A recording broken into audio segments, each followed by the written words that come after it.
NN7 news. Union carbide के 12 कंटेनरों के भोपाल से पीथमपुर आने के बाद पिछले 2 दिनों तक लगातार जारी धरना प्रदर्शन के बाद आज शहर की सुबह सामान्य दिनों की तरह हुई। शहर में जनजीवन सामान्य है।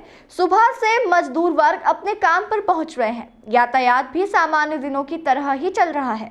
धरना स्थल बस स्टैंड पर टेंट सूना पड़ा है। 36 घंटे तक आमरण अनशन पर बैठे संदीप रघुवंशी ने जिला कलेक्टर पुलिस अधीक्षक के आश्वासन के बाद देर रात सोशल मीडिया पर वीडियो शेयर कर अपना अनशन खत्म करने की घोषणा की। वहीं आत्मदाह के प्रयास में झुलसे दोनों युवकों का इंदौर के निजी अस्पताल में इलाज चल रहा है। दोनों घायल युवकों से कल देर शाम धार जिले के प्रभारी मंत्री कैलाश विजयवर्गीय मिलने भी पहुंचे थे। आगामी 6 जनवरी को सुनवाई के बाद नई रणनीति बनाएंगे। हमें उम्मीद है कि माननीय उच्च न्यायालय पीथमपुर की जनभावनाओं को गंभीरता से लेंगे। पीथमपुर में 3 जनवरी को हुए बंद के दौरान कई जगह हुए प्रदर्शन व चक्का जाम में पुलिस ने 3 स्थानों पर जाम करने पर 3 मुकदमे दर्ज किए हैं, जिसमें से एक बरदरी चौराहा, सावरिया मंदिर चौराहा, आजाद चौराहे पर किए गए जाम में अज्ञात लोगों के खिलाफ धारा 383, 341, 149, 147 के तहत मुकदमा दर्ज किया गया। देखिए, नगर पालिका चौराहे पे जो रोड जाम हुआ था उसको बातचीत करके, संवाद करके उसको सॉल्व करने के लिए और रोड जाम हटाने के लिए हमारे पुलिस अधिकारी कर्मचारी आए थे। उसी क्रम में पीछे से कोई पत्थर चलाया। बहुत पेशेंस और धैर्य रखने के बाद भी हम लोगों ने उनको समझाने का प्रयास किया। उसके बाद भी इस मोहल्ले के लोगों ने, आसपास के लोगों ने पथराव पुलिस पे किया। पत्थर आने के बाद भी हमारी पुलिस ने, हमारी पूरी टीम ने बहुत ही धैर्य से काम किया। हमने किसी तरह का बल प्रयोग नहीं किया।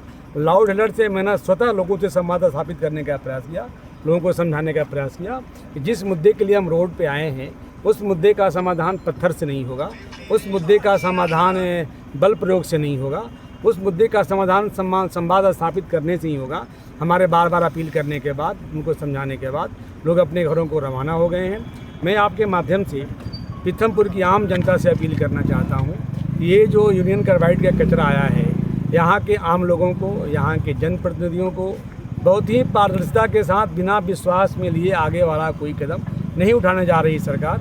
मध्य प्रदेश सरकार ने स्पष्ट किया है कि हम आम जनता के, पीथमपुर की जनता के जीवन को संग और किसी की भी तरह से सुरक्षा खतरे में आए ऐसा कोई कदम नहीं उठाएंगे। इस बात को हम बार बार यहाँ के लोगों को बता रहे हैं और ये बहुत ही वैज्ञानिक तरीके से इसका परीक्षण किया गया है। माननीय सुप्रीम कोर्ट का, माननीय हाई कोर्ट का इसमें निर्देश है। उसके निर्देश के पालन में ये यहाँ कचरा ट्रांसफ़र हुआ है। अभी बिल्कुल नहीं जलाया जा रहा है। 6 तारीख को माननीय हाई कोर्ट में इसकी सुनवाई होनी है। तब जलाने का बात ही कहाँ उठता है। इसमें तो जो पक्ष है, जो स्थिति है, जो परीक्षण किया जा रहा है वो सबके सामने आएगा। बिना आम जनता को भरोसा दिलाए, बिना लोगों को बताए आगे वाला कोई कदम नहीं उठाया जाएगा। मैं आपके माध्यम से यह भी कहना चाह रहा हूँ, यहाँ की जनता को मैं अपील करना चाहता हूँ कि किसी भी तरह से कानून को हाथ में लेने का मत लीजिए। कानून के हाथ बहुत लंबे होते हैं। मैं नहीं चाहता हूँ कि किसी के खिलाफ मुकदमा कायम हो, कोई जेल जाए, किसी का परिवार परेशान हो। ये वैसा मुद्दा नहीं है। आज हमने पत्थर खा के भी लाठीचार्ज और बल प्रयोग नहीं किया है। इससे बड़ा धैर्य क्या हो सकता है। तो आपके माध्यम से आप लोग भी आम जनता को बताइए, हर ग्रुप में बताइए कि आपको बिना भरोसे में, सारी पद्धति से बिना जांच किए अगर थोड़ा भी जनता के लिए खतरनाक बात होगी तो मध्य प्रदेश शासन पुनः उसकी जांच कराएगी। तो शासन तक यहाँ की जनता की भावनाओं को हम लोग लगातार पहुँचा रहे हैं, दिन भर पे पहुँचा रहे हैं। तो ऐसी हालात निर्मित न हो, लोग भरोसा में रखें, उनसे संवाद हम लगातार जारी रखेंगे। सर, पथराव में कुछ पुलिसकर्मी घायल हुए। देखिए, उसका हम आकलन कर रहे हैं। जो पथरा हुआ है, कहाँ कोई घायल है, नहीं घायल है, सबका हम आकलन करेंगे। उसके खिलाफ हम उसके बाद तथ्यों को, जानकारी के मुताबिक धार एसपी भी चोटिल हुए हैं। ऐसा मैं तो आपके सामने जीता जागता खड़ा हूँ। जी सर, मैं तो गोली खाने वाला आदमी हूँ, मुझे कौन पत्थर मारेगा। मध्य प्रदेश सरकार जनता के हितों के सर्वोच्च प्राथमिकता देने वाली सरकार है।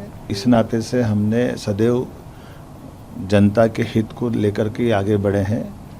सुप्रीम कोर्ट के निर्देश और हाई कोर्ट के आदेश के परिपालन में यूनियन कार्बाइड का कचरा माननीय न्यायालय के निर्देश पर ही हमने पीथमपुर सेंटर पे पहुंचाने का, उनका आदेश का परिपालन किया है। और साथ ही साथ हमने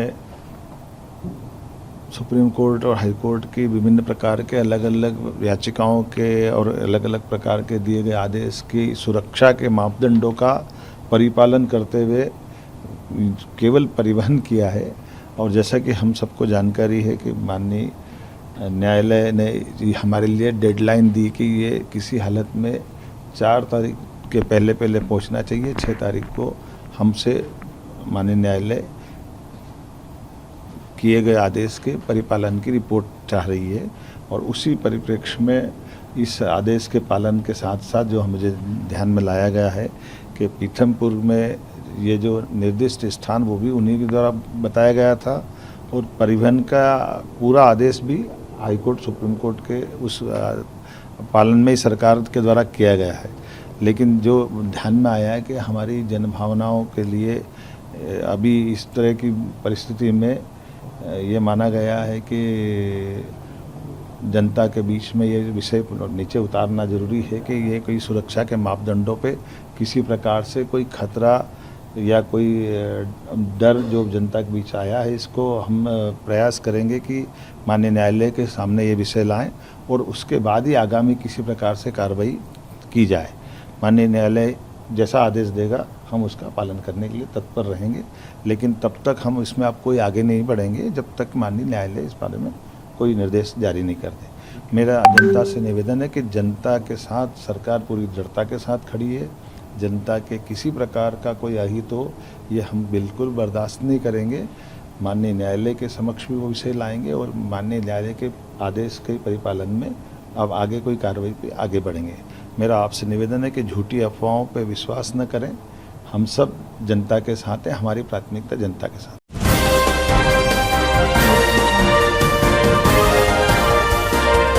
आप देख रहे हैं SNN7 न्यूज। अगर आप पैसा कमाना चाहते हैं तो सिर्फ आपके लिए एक ऐसा बिजनेस जिसकी डिमांड ज्यादा और सप्लाई करने वाले कम, SIP म्यूचुअल फंड का बिजनेस। एनजे इंडिया के साथ जुड़कर SIP म्यूचुअल फंड में पार्टनर बनकर पेशिव इनकम कमा सकते हैं। इसके लिए संपर्क करें अमित मिश्रा वित्तीय चिकित्सक से। संपर्क करें 9827710237 9300015005।